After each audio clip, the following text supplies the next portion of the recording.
Hello viewers, আশা করি আপনারা সকলে ভালো আছেন। আর আজকে চলে আসলাম আপনাদের সামনে আরেকটা রেসিপি নিয়ে। রাত্রে ভাত খাওয়ার পরও দেখি কেন জানি ক্ষুধা লাগতেছে আজকে, তো চিন্তা করলাম ঘরে যেহেতু নুডলস আছে, তো আজকে নুডলসটা রান্না করে ফেলি। নুডলস রান্না করার জন্য আমি পাতিলের মধ্যে কিছু পানি চুলায় বসিয়ে দিয়েছি। পানিটা গরম হওয়ার সাথে সাথে নুডলসটা দিয়ে দিলাম পানির মধ্যে। গরম পানির মধ্যে নুডলসটা যখন সিদ্ধ হয়ে যাবে তখন এটাকে আমি নামিয়ে নিলাম এবং একটা ঝুড়ির মধ্যে পানিটা ছেঁকে নিলাম। এখন নুডলস রান্না করার জন্য আমি একটা কড়াই চুলার মধ্যে বসিয়ে দিলাম আর এর মধ্যে দিয়ে দিলাম তেলটা গরম হওয়ার সাথে সাথে দিয়ে দিলাম পেঁয়াজ কুচি আর সাথে দিয়ে দিলাম মরিচ। পেঁয়াজ কুচি আর মরিচ দেওয়ার পরে এখন আমি দিয়ে দেবো এর মধ্যে আদা এবং রসুন বাটা, সাথে দিয়ে দেবো পরিমাণ মতো লবণ। মশলাটা নাড়িয়ে চাড়িয়ে মিক্স করার পর এখন এর মধ্যে দিয়ে দিব ঘরে থাকা দেশি মুরগের একটা ছোট ডিম। যেহেতু নুডলসের পরিমাণ কম তাই আমি এখানে একটা ডিম দিয়ে আজকে নুডলসটা রান্না করবো। তো এখন আমি সিদ্ধ করা নুডলসটা দিয়ে দিলাম কড়াইয়ের মধ্যে। এখন আমি মশলার সাথে নুডলসটাকে ভালোভাবে নাড়িয়ে চাড়িয়ে মিশিয়ে নিচ্ছি। তবে মশলার সাথে নুডলসটাকে মিশানোর পর আমি এখন দিয়ে দিব ম্যাগি মশলা, সাথে দিয়ে দেবো সয়া সস আর দিয়ে দিব ধনিয়া পাতা। তো এখন আবার এটাকে আমি ভালোভাবে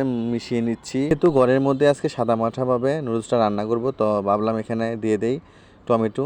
তো এখন আমি কিছু টমেটো দিয়ে দিচ্ছি। নুডলসটা হয়ে যাওয়ার কিছুক্ষণ পূর্বে আমি টমেটো এখানে দিয়ে দিলাম। টমেটো যদি প্রথমে দিয়ে দিতাম তাহলে বেশি ভাজা হয়ে যেত, তাই আমি টমেটোটা সবার শেষে দিয়ে দিলাম। তো এখন আমি কড়াইয়ের মধ্যে থেকে নিয়ে নিচ্ছি আমার প্লেটের মধ্যে নুডলসটা, আর সালাদ হিসেবে আগে থেকে কেটে রাখা টমেটো আমি আমার প্লেটের মধ্যে নিয়ে নিচ্ছি। নুডলসটা আমি সম্পূর্ণ ঘরোয়া পদ্ধতিতে রান্না করেছি, এখানে কোনো ধরনের গাজর বা বরবটি ইউজ করিনি, যদিও এই বরবটি বা গাজর ইউজ করলে দেখতে আরও সুন্দর হতো।